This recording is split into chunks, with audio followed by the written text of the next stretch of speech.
La première des révolutions dont on va traiter est la Révolution américaine. Il y a 13 colonies impliquées dans cette révolution-là. Ce sont à l'époque des colonies britanniques, mais situées sur le territoire de ce qui serait aujourd'hui l'Est des États-Unis. Ces colonies-là, elles sont prospères, les colons ont généralement de bons revenus. Par contre, ils se voient imposer des taxes par la métropole, l'Angleterre, alors gouvernée par le roi George III. Les colonies considèrent qu'elles n'ont pas à payer les taxes imposées par l'Angleterre puisqu'elles ne sont pas représentées au Parlement britannique. En effet, elles sont dans un système de monarchie parlementaire, c'est-à-dire qu'elles ont le droit de vote. Il y a un Parlement qui vote les lois, même s'il y a aussi la présence d'un roi. Par contre, les colonies votent pour un Parlement local, alors que les taxes, elles, sont votées par le Parlement de Londres. Les colonies n'ont donc pas leur mot à dire dans les décisions à propos de ces taxes-là. Pour illustrer cette demande-là, c'est-à-dire de ne pas payer de taxes à moins d'être représentés, les révolutionnaires vont utiliser le slogan « No taxation without representation ». Une autre problématique qui est présente dans les 13 colonies, c'est que la population est à l'étroit, il y a un manque de terres agricoles. Par contre, l'Angleterre refuse le projet d'expansion des colonies à l'ouest des Appalaches, donc il refuse l'agrandissement des territoires. Devant le refus de la Grande-Bretagne d'accéder à leurs demandes, le mécontentement augmente dans les colonies. La première étape pour démontrer ce mécontentement-là va être le Boston Tea Party. En 1773, le gouvernement anglais impose le Tea Act qui donne le monopole du commerce du thé à une seule compagnie, la Compagnie des Indes orientales.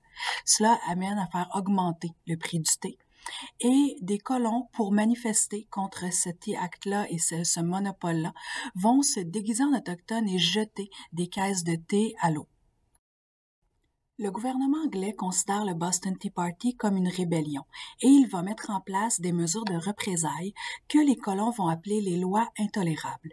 Ils vont fermer le port de Boston, ils vont envoyer des militaires pour contrôler la colonie. À la suite de ces événements-là, les représentants des 13 colonies vont se réunir dans ce qu'on va appeler le premier congrès continental. Ils vont entre autres demander l'abandon des lois intolérables. Ils vont aussi défendre des idées de liberté, de justice, d'égalité, mais surtout de démocratie, une forme de pouvoir dans lequel le pouvoir justement appartient au peuple. Devant le refus de l'Angleterre d'abandonner les lois intolérables et de donner davantage de pouvoir au peuple des 13 colonies, des premiers combats vont avoir lieu en avril 1775. On ne parle plus de changement politique, on parle carrément d'indépendance. En mai 1775, une armée continentale, c'est-à-dire une armée des 13 colonies, est fondée. Elle va être prise en charge par George Washington.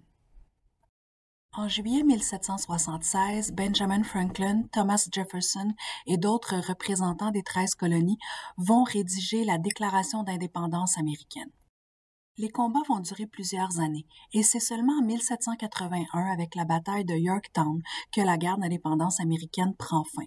Cette bataille-là est remportée bien sûr par les patriotes, les habitants des 13 colonies, avec l'aide de la France.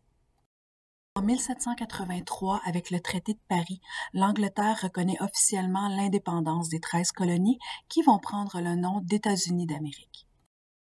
Le nouveau pays va se doter d'une constitution, c'est-à-dire d'une série de lois, en 1787.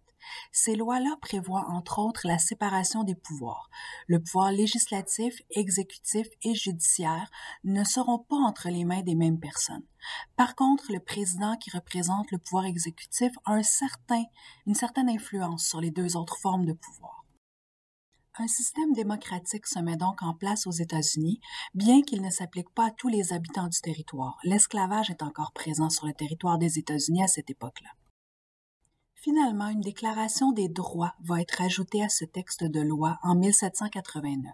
Elle vise à protéger davantage les droits et libertés des individus plutôt que celles du groupe.